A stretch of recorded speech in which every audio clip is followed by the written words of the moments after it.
The actress Lisa Kudrow there on the stand in her own defense in a courtroom battle with her former manager. He claims she owes him nearly $2 million of her earnings from the mega hit Friends and other projects. ABC's Cecilia Vega has the story. She was center stage at a very different kind of show. Lisa Valerie Kudrow. On the stand in a Los Angeles courtroom, the former Friends star defending herself against a lawsuit brought by her ex-manager, who claims Kudrow owes him $1.7 million, a percentage of what the Emmy winner earns in reruns and other projects. The usually secret inner workings of that hit show and the millions Kudrow earned from it, all on full display. Even that first Friends contract she signed when she was a struggling actress, where she earned about $13,000 an episode, entered as evidence for the jury to see. I didn't like that it was the lowest paid performer on the show. They said that no one was going to get paid more than this, so... You learned later that that was not the case? That's right. Okay. And how did you learn that? From speaking to the other actors. Kudrow said the cast banded together and negotiated as a group to boost their pay as the show's success climbed. We all relied on each other. In the final seasons,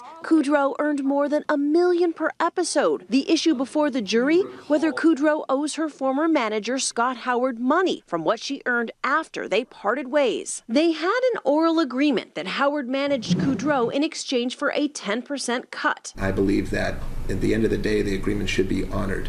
Despite their long-time partnership, it was far from a friendly day in court. After the actress, who played the always sweet, often ditzy Phoebe, noodles with string, repeatedly told Howard's lawyer she didn't understand his questioning, this. You really, in real life, bear no relationship to the character of Phoebe, right?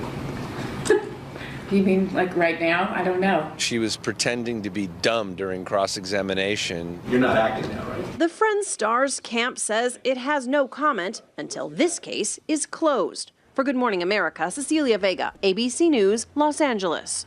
Thank you, Cecilia. Something of a curious turn there to discuss now with our Chief Legal Affairs anchor, Dan Abrams. And Dan, how important was this testimony that we saw from Lisa Kudrow? Yeah, this is one of those rare cases where the testimony of the defendant isn't that important. And why? How she comes across is important, meaning whether the jurors like her in general, do they want to help her or hurt her? Yes, that's important. But the substance of what she's saying isn't that much at issue, meaning it seems that they basically agreed that they had this oral contract, that it ended in 2007. And the question now is he entitled as a manager, as opposed to an agent, to the residuals? What's the difference? Well, in theory, an agent's supposed to be the one who cuts the deal, and as a result is entitled to everything that comes from that deal. Again, in theory, the manager is managing the person's career and life. The problem is in Hollywood these days, managers and agents very often do the same thing. And so that's now the important legal question here is, the manager's saying, look, ask other managers. A manager who helps with a deal like this is expecting to get a cut of that throughout the person's career. So then how enforceable in this case is this oral agreement? Well, believe it or not, oral agreements are very enforceable. The question just becomes, what was the agreement, right? So there's not a question about, is an oral agreement enforceable? The question is, what was the agreement specifically? And that's the problem with oral agreements, is you don't exactly know what the agreement was. I think we're going to find out just how enforceable that oral agreement was. Dan, thank you.